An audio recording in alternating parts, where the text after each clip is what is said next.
Welcome. Thank you for joining us. My name is Ilya Bukshteyn. I'm the corporate vice president for Microsoft Teams Calling, Devices, and Premium Experiences.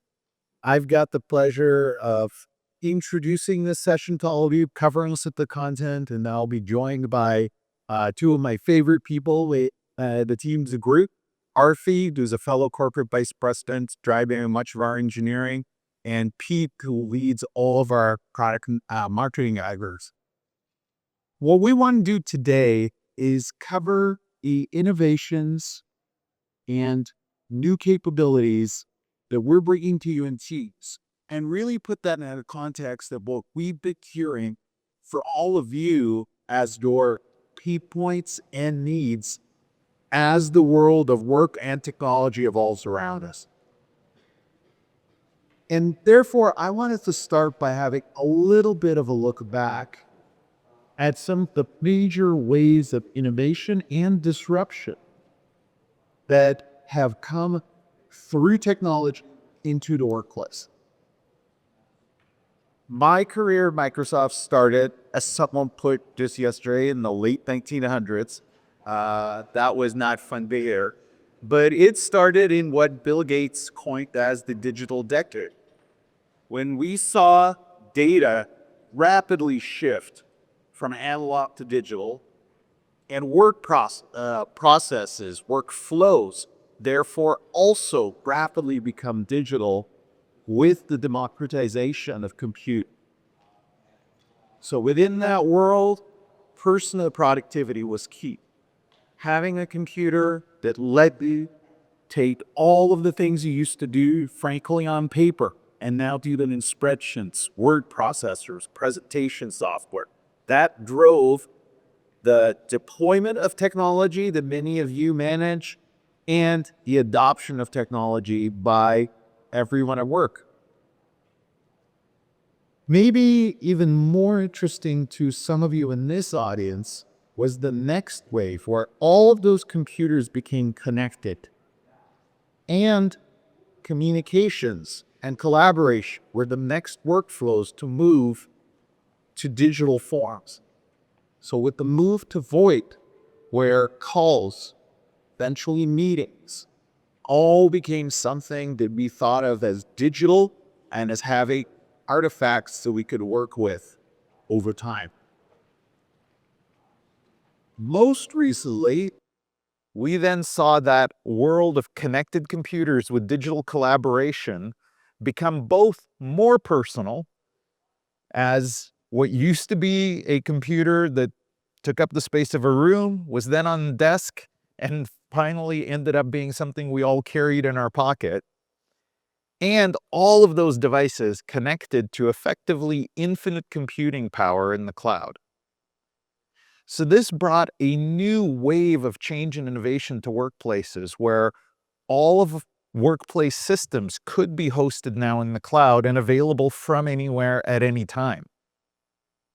In many ways, this was a very, very timely and fortunate wave of innovation, because it enabled us as a world to keep working through massive disruption. Of course, I'm talking about the pandemic, when suddenly we had no choice but to work from anywhere, many of us from home, but still have to be connected to those systems that many of you manage for your company.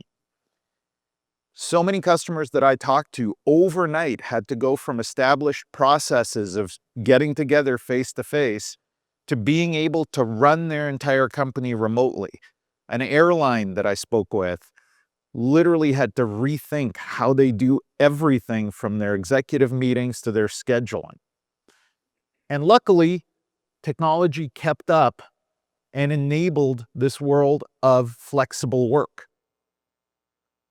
Today is this super interesting time that I can't think of another analogy, at least in my 30-year career at Microsoft, where we are continuing to see the effects and the change driven by flexible work, while at the same time having the fastest, biggest, potentially most disruptive new wave of technology with, of course, AI.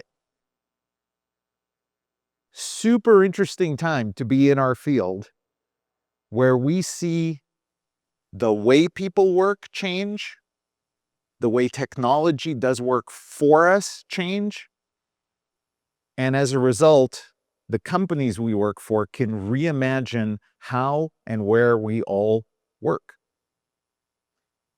In looking back through these waves, though, one thing that I see is a consistent set of asks from all of you.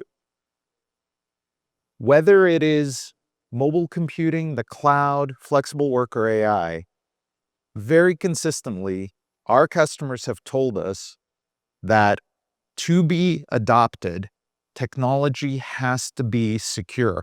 And in fact, it has to become more and more secure. As we have moved from a time of individual threat actors to state-sponsored threats, negative actors with effectively infinite resources, we can't rely on humans to secure technology. We need the technology to be secure by default and to be able to secure itself, including by leveraging AI. At the same time, technology cannot continue to be more and more complicated. We can't add more buttons, more UX elements, and expect our users to keep up. You've told us that we need the technology to be simple enough that new capabilities just show up seamlessly to users where the user is, as part of the habits they already have, and without a significant learning curve. And last but not least, you've told us that the technology needs to continue to get smarter.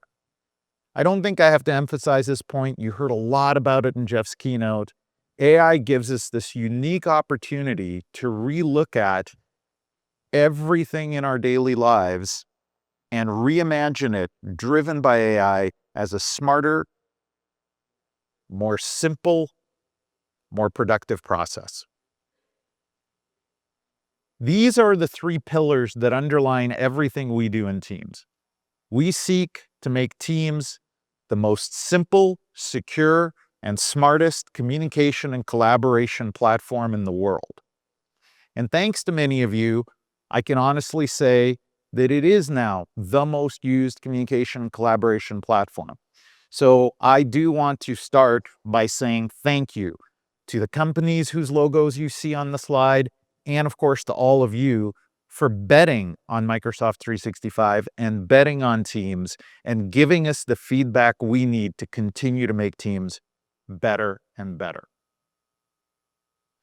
With that, I want to use the rest of the time we have together to walk through the investments we're making in Teams in the three areas I described: security, simplicity, and AI-driven innovation. And I want to start with security because this continues to be the single biggest area of investment for Teams and Microsoft 365.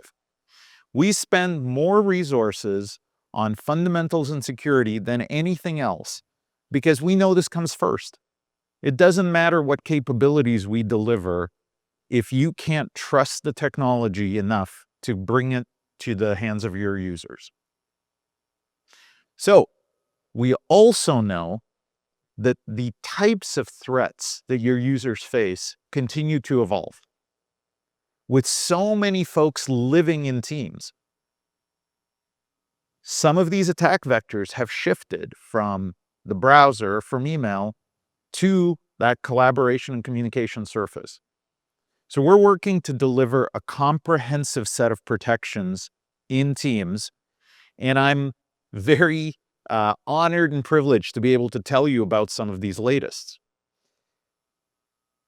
Most recently, we shipped brand impersonation protection within Teams. If you're like me, you can get contacted by people you don't know in Teams through much of your day. And most of those will be perfectly fine contacts, but some of them will be malicious. They may be phishing attacks. They may be impersonation. Now Teams is able to not only detect, but also block impersonation attempts in Teams chats. As this quick video demonstrated, Teams will remind the user to look at anything unusual or suspicious, including seeing a preview of the message and then deciding whether to accept or block. We also know that links and files can be a very common threat vector. So, coming soon, in preview today and coming soon, we have URL and file protection. So Teams will warn your users of harmful links in chats, channels, and meetings, and it will automatically block disallowed file types. So an extra layer of protection against phishing and malware. Now, in some cases, you're going to want to know about a threat that a user has seen. So we also are working to add a reporting capability. So a user can see something and say something. They can report a security concern, and this will go to the Defender dashboard where you and or your IT admin can then also choose to share it with Microsoft. This gives you even more insight into the kinds of things your users are facing in Teams on a daily basis. Another related area of security and fundamentals is confidence. Knowing that the people you invited to a meeting are actually the ones joining the meeting. So we just introduced one-time passcodes for meeting join. Very simply, if you select this option, anyone external will get a passcode emailed to their email address that they'll then need to type in order to join a meeting. At the same time, we know sometimes bots can try to join in ways that are, let's say, unintended. We also introduced a CAPTCHA test as an option, if so desired, to help block bots from joining meetings. There's actually a bunch more that we're doing that I want to not just tell you about, but actually show you. So to do that, I want to invite my really good friend Pete to take us through a quick demo. Welcome, Pete. Thanks, Ilya. Thanks for having me up here. And thank you all for joining us today. Like Ilya mentioned, security is top of mind for many of our customers. And as Ilya mentioned, as well as Jeff, it's one of the biggest investment areas that we have across the entire company and also within Teams. And so rather than me singing like someone had proposed earlier, I thought I'd show you a couple of ways for making Teams meetings more secure. So let me go ahead and start in the Teams Admin Center, which many of you may be familiar with. I'm actually going to leverage meeting templates as one way to help make more secure meetings. And so these meeting templates are ways that I can provide a baseline for meeting organizers as they're setting up a new meeting. And so I can create meeting templates with default settings. I have these two already created, including this control content meeting. So I could create a net new one, of course, but to demonstrate it, I'm just going to edit this one that I have here. And so you can see here all of the security settings that are available to me. I can set these default values. And so when a meeting organizer actually stands up a meeting, these will be the defaults. I also have the ability to lock certain features as well. And so, for example, this detect sensitive content during screen share, I've gone ahead and locked this. And what this is going to do is establish this as a non-negotiable feature for organizers. So they won't have the option to turn this off when they want to. And so if I had made any changes, I could go and save those. Now, to actually deploy these to my organization, I'll simply use policies for these meeting templates. I can create policies that are as narrow or as broad as I want to based on the users that these are relevant to. Personally, I think that protected meetings are pretty important for pretty much everyone in the organization. And so I've gone ahead and applied this to the global policy. Now, let me show you this in practice, how I'm actually going to set up one of these meetings. As a meeting organizer, I'm going to leverage this template that I just showed you, create a new event here, see all the templates, and then schedule it, this controlled content meeting. And so this is a sensitive meeting that we're going to have about Project Icarus. And so I'll just schedule this. I'm going to invite Cassandra. And when I go to the meeting options, you'll see a lot of those advanced meetings protection features. I can actually toggle on or off. For example, apply a watermark. You see the defaults here. This one about the detecting sensitive content during screen share, locked by my admin. So totally fine. That's exactly what I wanted it to be set as. And so I'll go ahead and schedule this meeting and hope that Cassandra is watching her calendar like a hawk and knows to join this. And we'll show exactly how this plays out. And so what I showed so far is how we can actually take a lot of the burden off of the IT admins within Teams, as well as the meeting organizers. And so fortunately, Teams can actually do the same thing for meeting attendees as well. And so oversharing content in a meeting can really put your organization at risk. It can create spillage of sensitive information. And fortunately, Teams has you covered there. So let's say, for example, that someone in the meeting, Cassandra in this case, shares a document in the chat that is actually a higher level of sensitivity than the meeting is set up for. Obviously, that's a concern. Teams will automatically detect the sensitivity label of the document and compare it with the sensitivity label of the meeting and inform me there's actually a mismatch. And it'll prompt me to update the sensitivity of the meeting itself. And so just with a single click, I'm going to go ahead and do that. Now I have a highly sensitive meeting. But what if someone shares something on their screen that is sensitive as well? For example, this could be a credit card number or a bank account, or in Cassandra's perhaps careless case, she's sharing a social security number on the screen. Well, Teams has me covered here as well.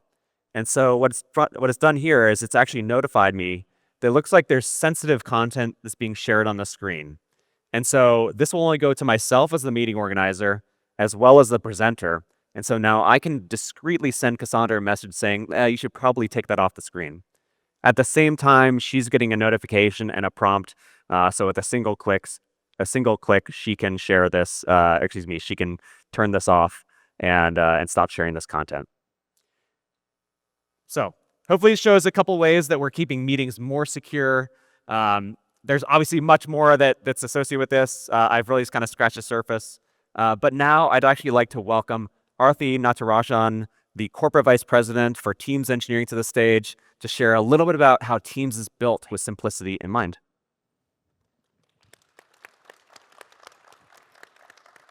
Thank you, Pete. Those were some amazing updates. And with that, I want to switch over to the next topic, which is about simplicity. We all, from a user's perspective, simplicity essentially means reducing the number of steps that they need to do in order to finish what they wanted to do. From an admin's perspective, it means streamlining the management and support operations so we can be more cost effective and as well as be more efficient in everything that they're trying to do. In Teams, we've been hyper-focused on bringing simplicity into our experiences. I'm going to showcase some of them here. The first one I want to talk about is our end-user scenario. The new Teams, we've launched out an adaptive and unified Teams and chats and channels experience. That is GA today. Many of you in your team should have been using it or have gotten access to it. And the main goals that we are trying to achieve is it's been designed to be simple and accessible from the beginning. With the combined Teams, chats, and channels all in one place, we are hoping to reduce the collaboration experiences and simplify it for all of our end users. This unification also brings extreme customization to all of our users. We allow you to pop out layouts, pop out panels, and also allow you to do multiple zoom levels so you can make it customized for your own experiences. Rather than me talking about it, Pete, why don't you do a demo? I'd love to. I love demoing, by the way. So let me go ahead and actually simply start with where I left off with a few moments ago with this meeting. And so I love that Teams is really kind of functioning in the way that I expect it to intuitively. And so to set up the meeting screen the way that I want to, for example, if I have a different size screen or multiple screens, I actually have a lot of flexibility in how the meeting layout actually shows up. And so, for example, I can resize different meetings panels. In this case, I'm just showing the chat, and I can also pop it out as well. And so what this is great for is when I have at my home setup, I can actually maintain the full image of the meeting itself, but go ahead and move the chat to a different panel. So on the topic of chats, like Aarthi mentioned, I love the new chats and channels experience. So like Jeff mentioned this morning, it's just become generally available.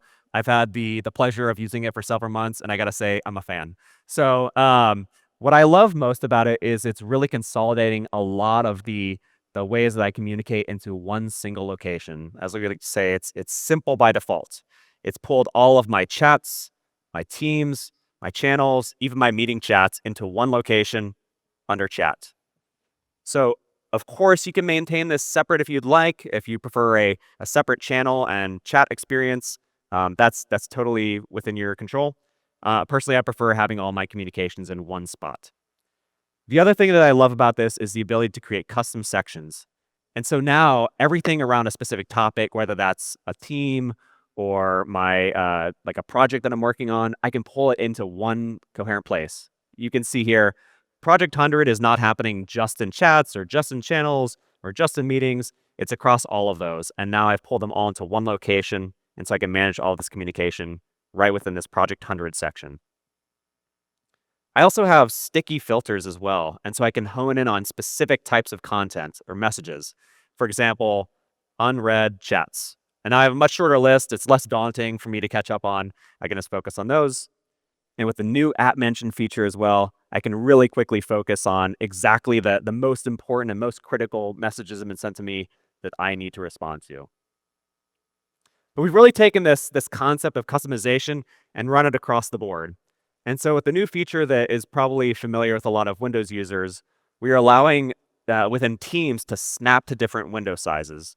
And so, for example, just simply going up here, I can set up my windows to be a custom setup. And so now I have Teams on the left, a browser on the right, and another item on the lower right as well. And I can, of course, resize these as well. And we also don't take for granted a lot of the things that I'd say just, seem really simple but important as well. And so something like Zoom that is really critical for if you have a small device screen or just need the images to be larger, I can go ahead and zoom within Teams. And if it gets to a certain level, obviously it gets a little bit cramped. But you can start to see the panel on, or excuse me, the panel on the left has disappeared. That's okay. Even in this highly zoomed feature, I don't lose any of the functionality within Teams. And so I can still see all of the apps on the left rail and access those, even though I'm zoomed in more. So I'll go ahead and return. This is, again, just kind of scratching the surface. I've really shown some of the quick hits, and so I'll hand it back to Aarthi to share a little bit more. All right, cool. Thank you, Pete. So consistent and easy to use interfaces, we think, is the cornerstone and the pillar for accelerating adoption of new features across all organizations. And with that, we've introduced the new Teams calendar. This is a shared code base between Outlook and Teams, and it brings in all of the rich calendaring capabilities that you're familiar with Outlook into Teams. This code base is now shared and accessible across all of our endpoints, web, Mac, desktop, and mobile as well. And this unification also brings along extreme customization settings for all of our users to use. Some examples. You can now customize the settings. You can see multiple calendars side by side. You can pop out the calendar for a viewing experience that's best suited for each of your needs. And in addition, it integrates across Outlook, Places, and Copilot, so you can have seamless scheduling experiences.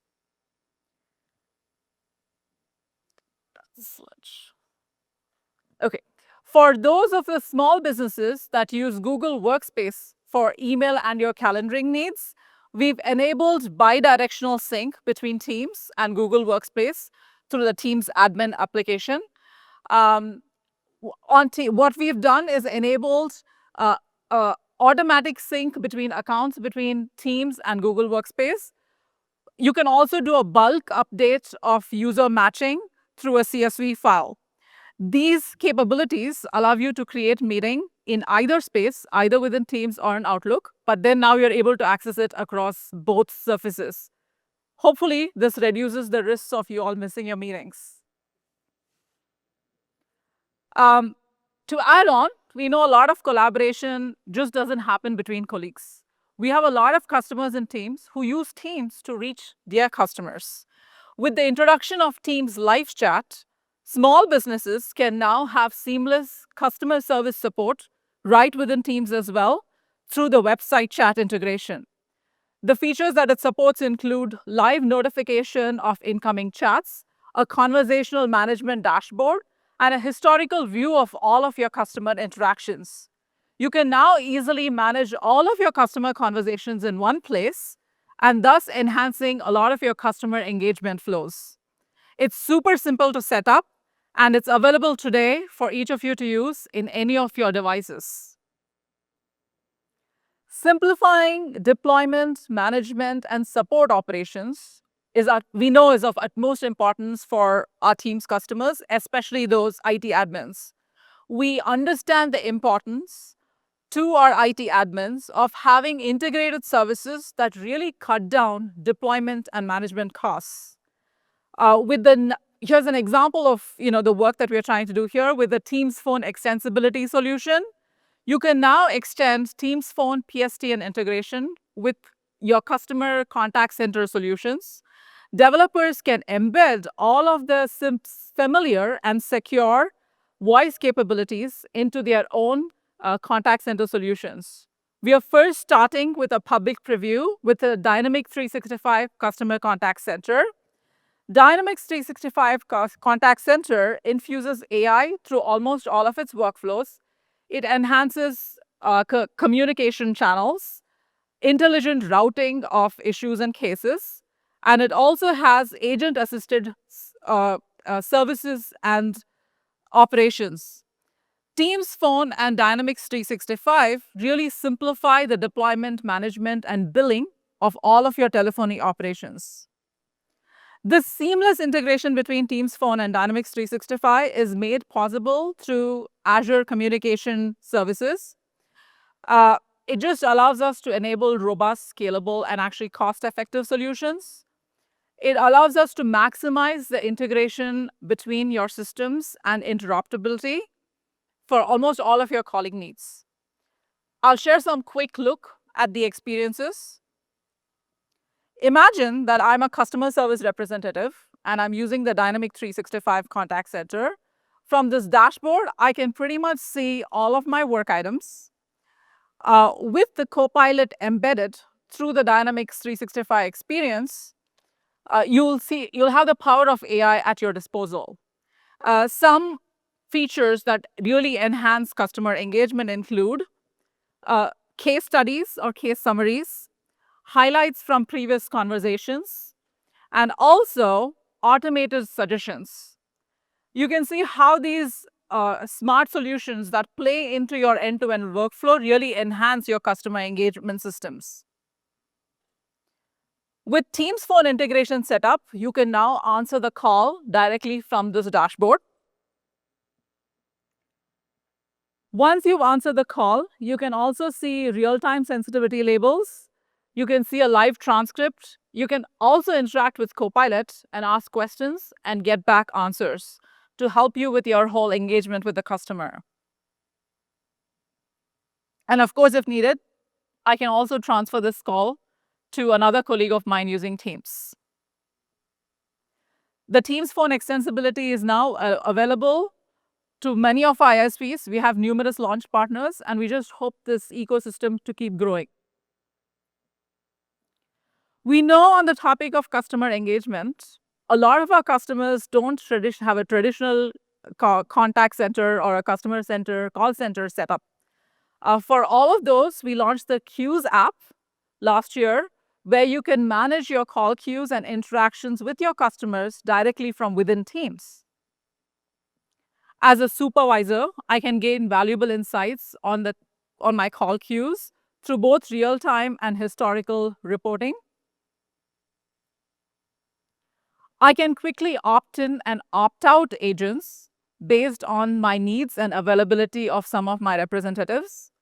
And now in public preview, as a supervisor, I can also coach the agents in real time.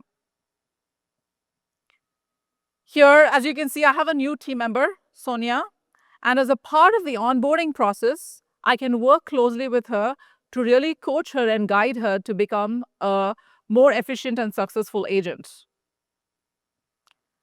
I can listen in to the call for a few seconds as a supervisor.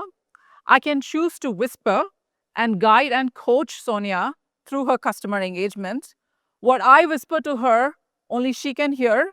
The person she's talking to on the other end will not be able to hear my guidance and suggestions. And whether I choose to step in, barge, take over the entire conversation, this entire setup is really meant to enhance support, reduce the speed of the customer call, and then provide personalized assistance. Ultimately, the whole goal is to improve customer satisfaction. Queues app not only just simplifies workflows between agents and their supervisors, but it also helps admins. As an admin, I can easily add or remove authorized agents into my call queues. I can also set up voice routing policies. These policies give you all the flexibility to set up the call queues in a way that is best suited for the needs of your organization. Back to you, Ilya. Thank you, Aarthi. Thanks. Thank you again, Aarthi. And yes, I'm on. Let's go to our last key area of investment, but certainly not least, and that is how we make Teams a smarter platform for communication and collaboration, leveraging the power of generative AI. Our goal here is to bring AI to where you work and where your users live. So we know that there are new generations of users that will grow up using other tools, build new habits, but the majority of us today have workflows and processes that we're very accustomed to. We believe that we can help you by bringing new capabilities to the habits of your users. And I want to talk about 3 categories of those. First, how we can bring the power of AI to bear on helping your users know where their coworkers are. Second, how we can bring new AI capabilities to the experiences that surround your users at work. And lastly, how we can hopefully make your jobs as IT administrators easier and more productive with Copilot and AI in the admin centers you're already using. One of the biggest investments that we have made in the AI-powered workplace is in a new set of capabilities that we call Microsoft Places. Places is all about helping all of us know where our coworkers are and where it would be most productive for us to work on any given day or in any given hour. Places is now generally available, but we have an exciting new set of features coming on the roadmap. And one of the ones I'm most optimistic about is the ability to automatically update presence and location if, as users, we opt in. We think location is going to become one of the most important signals for AI and for productivity moving forward. But traditionally, this has been a signal that's very difficult to get right. With Places and Teams, we now can do a lot to make sure presence and location are actually correct. When Teams says you're online, you're really online and available. When Teams says I'm in building 3, that's actually where I am. So we can now do this in public preview using a variety of underlying signals, including Wi-Fi. Once we have that, it unlocks a bunch of new workplace capabilities and habits that I personally think will make all of us more productive. One of the things that I do a lot when I'm in the office is look for my coworkers to go grab a coffee together, to go get into a meeting room and brainstorm.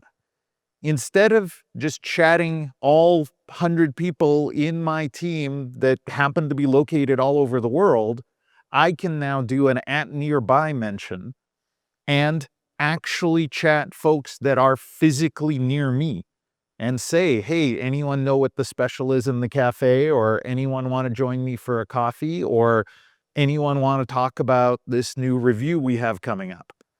I find this super powerful. Also, once we have your location, we can start making intelligent recommendations for you. If you're like me, there's a lot of instances where you join a meeting and you see Pete in the meeting somewhere on the same floor because we didn't know we were both together in the building.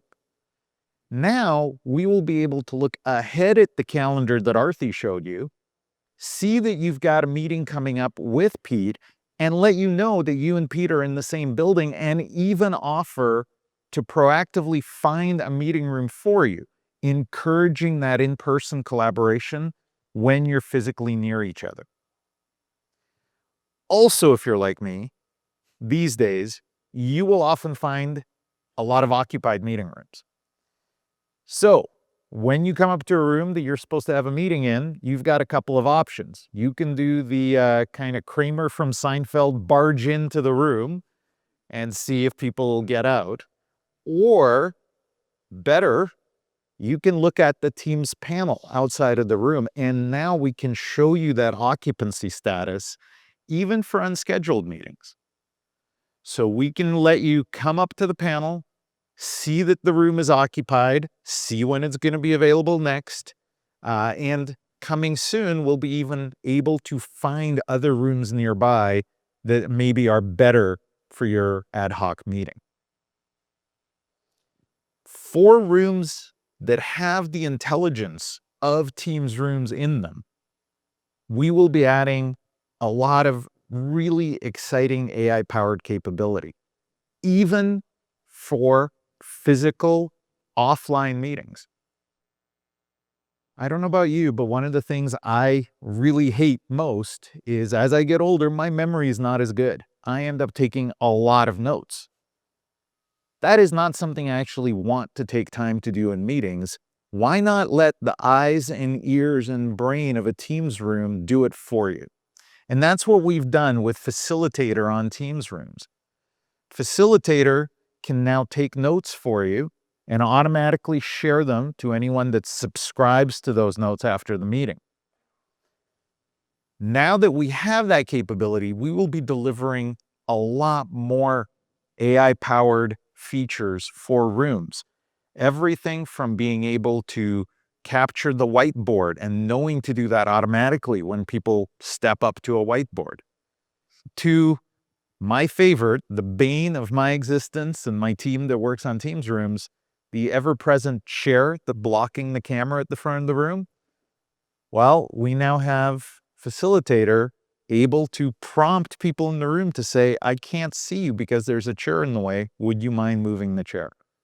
Everything from those little, but I love that somebody clapped for that. We have tried everything. We've tried training the facility staff. We've tried getting rid of chairs. Nothing works. But now with the power of AI, we think we'll have this one beat.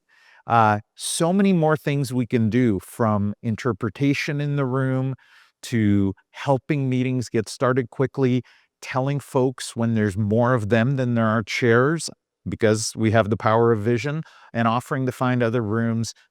This capability of Facilitator and AI on Teams rooms, I think, will be just an incredible area of innovation. Okay, I promised that we weren't going to just talk about AI for end users. We were going to talk about Hold on, Ilya. I feel really bad because Cassandra has been on this call for so long.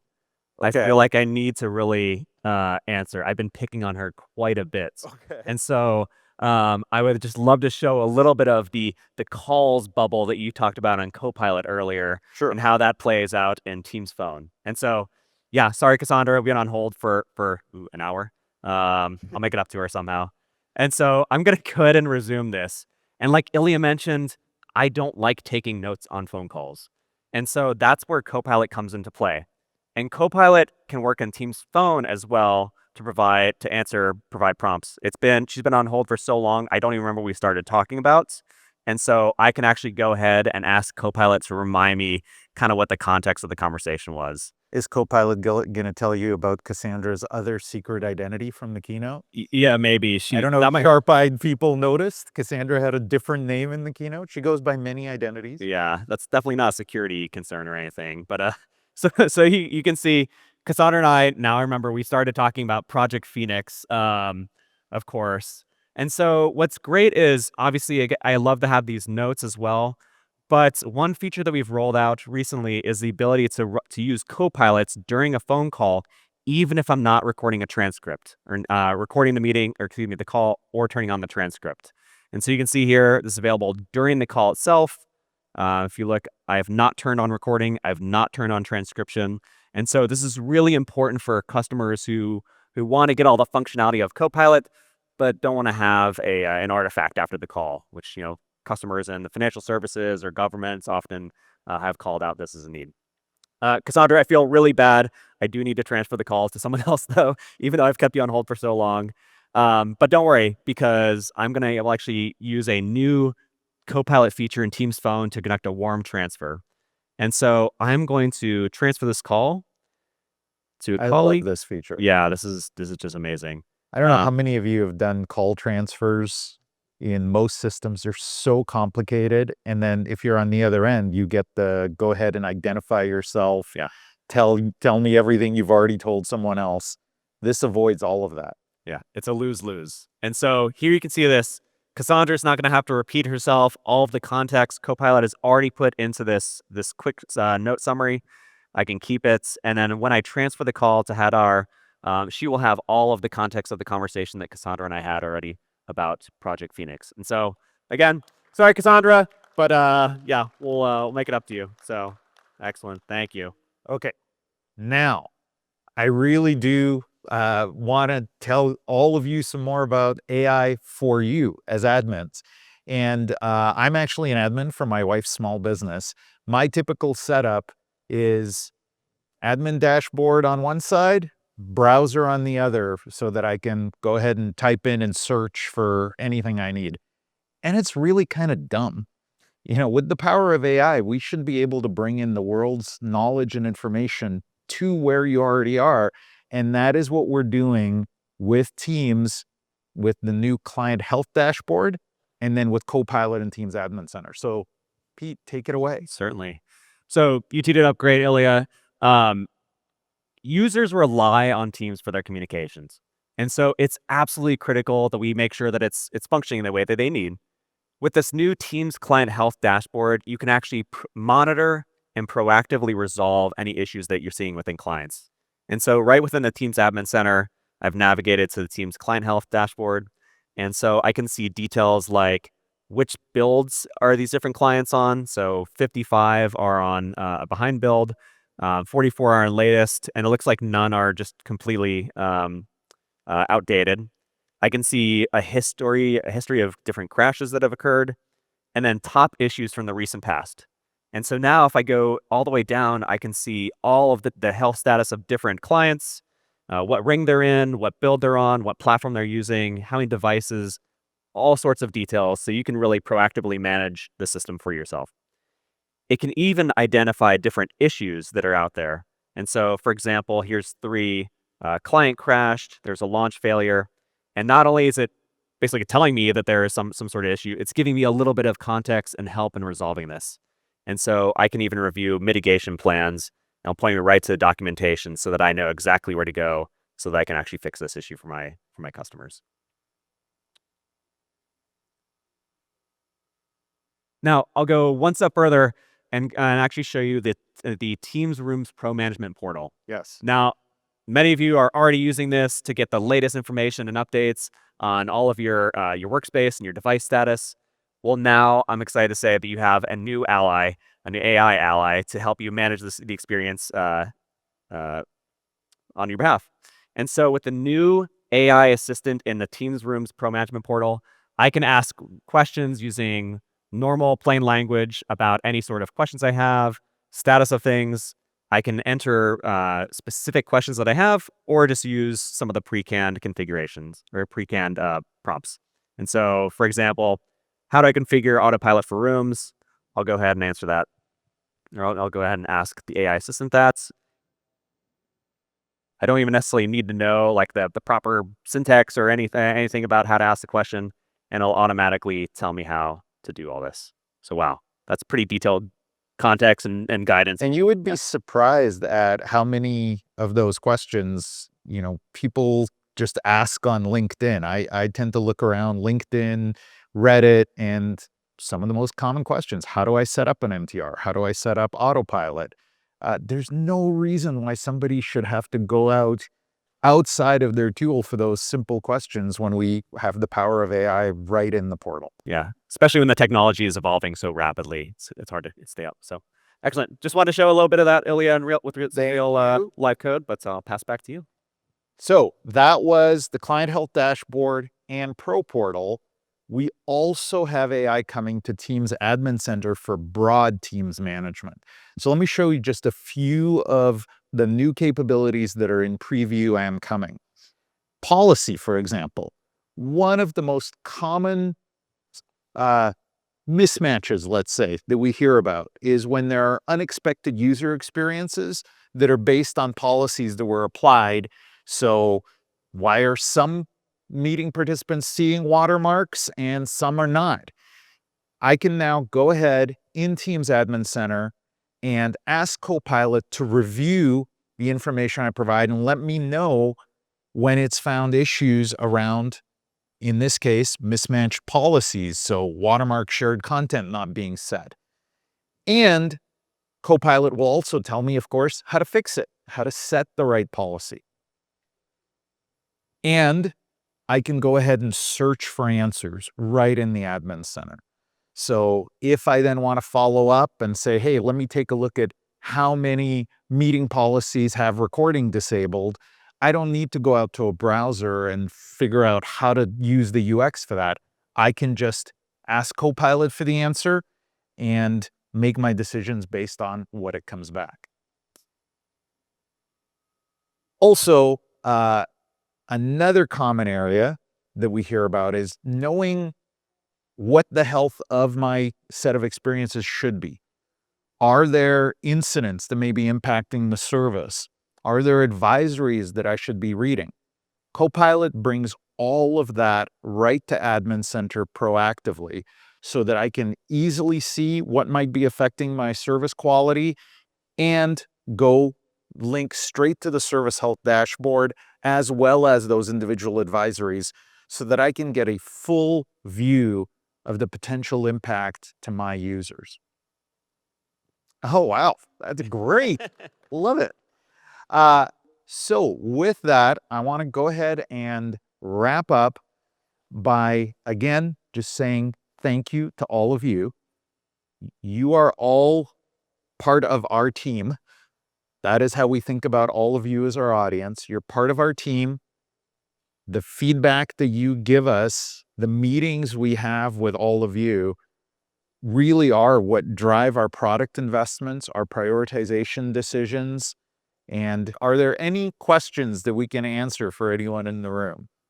Yes, sir. And I understand how maybe we do a lot more stuff in detail than that outlook. However, one of the new features in new outlook is the feature that Yeah, so yes, I will. Absolutely. So great question. The question was, first of all, a comment on the love of being able to stay in Teams, but there's a specific feature in Outlook, Follow, that isn't there. The cool thing is the Teams calendar is now the new Outlook calendar, literally the same code. So as all of the features from I don't know if it's called Classic Outlook or Old Outlook. I Classic, don't want to yeah. call it, I don't like old. Let's say Classic. For as all of the features from Classic Outlook get into the new calendar, that just shows up in Teams. So if you turn on new Outlook, it's literally the same, including, yes, the follow feature is, I believe it's already there. In fact, I'm 99% sure it's there for me.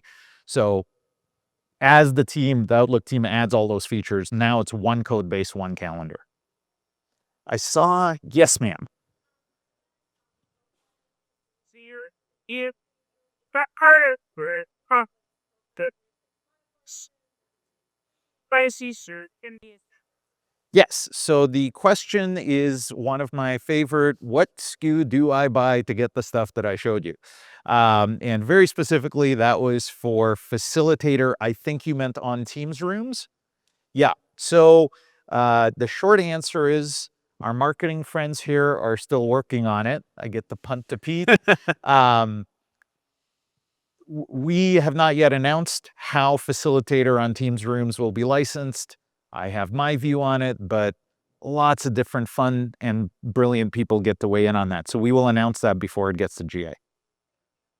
Yes, sir.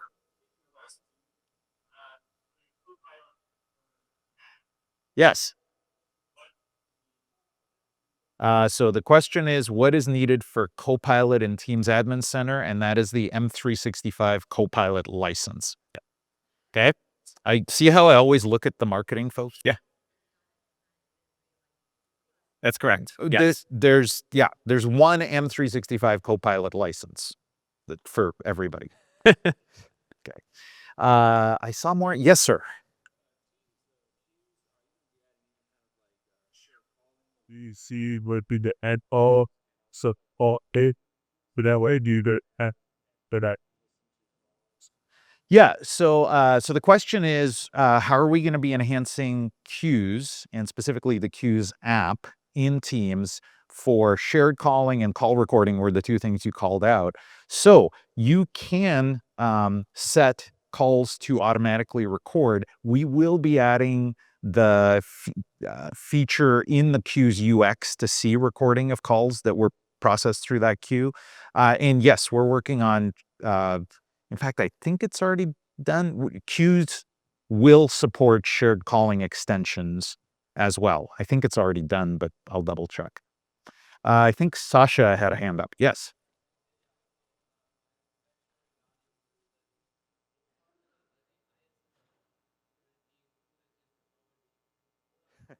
that's it. Yeah, so on the bike is a bit quick a bit there are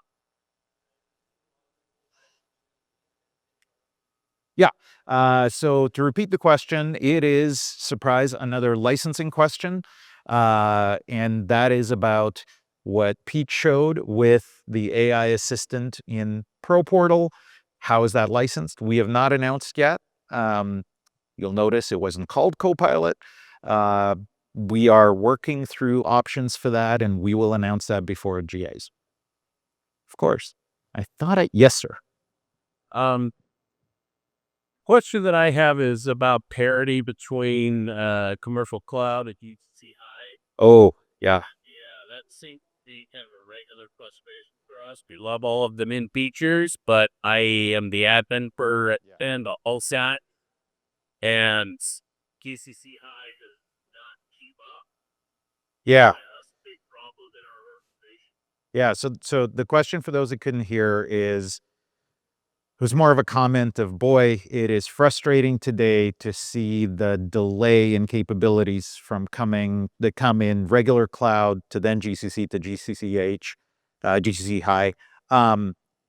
I really can't do much other than apologize for that because it is very difficult to bring some capabilities to GCCH.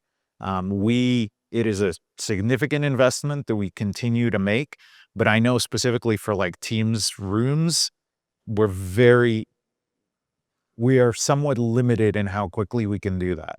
Aarthi, looks like you have a comment, or Yeah, I do want to add, it is a well-acknowledged problem, and we are actively working on it. There are definitely some cases where We know the setup is a little harder and challenging to get the parity, but there's also a lot of places where I think we just need to bring in a lot more rigor, acknowledging it. In fact, it is one of my jobs to help make sure that that parity is reached. We will not reach 100%, but we want to reduce the gap as much as possible and continue to go from there. I think one of the biggest proud of right now is MTROA. Yeah, Yeah. that's Yeah. me again. Yes. So the question was MTR Android specifically. One, on the device, it's super complicated because you have to have the hardware and the OS and the app all qualified for GCCH.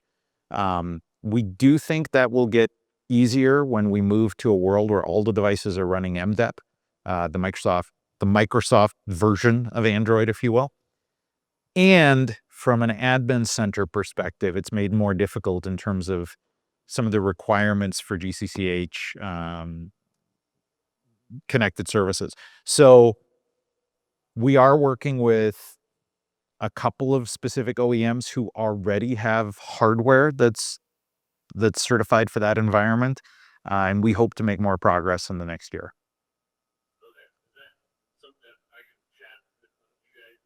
Yeah, if you shoot me a LinkedIn message or an email, or just come grab me, I'm happy to have. It's actually Irina on my team who'll follow up. For sure. I think we have We probably have one time or- for one more question. one more. Yeah. Okay. Yes, sir.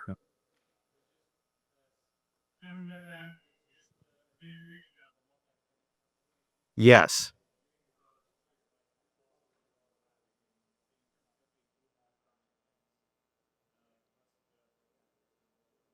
Right. So the question is about MTO, multi-tenant organizations, and Teams Admin Center, and is that something we're working to make easier?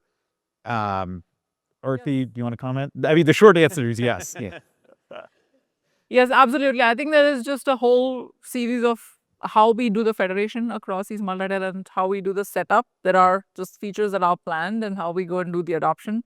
We also realize the needs of different tenants are very different in how the whole MTO setup is happening. So there's a lot of learning coming through. So MTO, MTMA, all of those are places that we want to invest in more.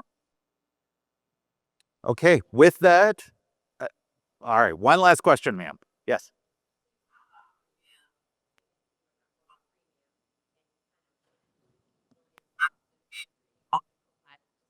At this bit. What else? From like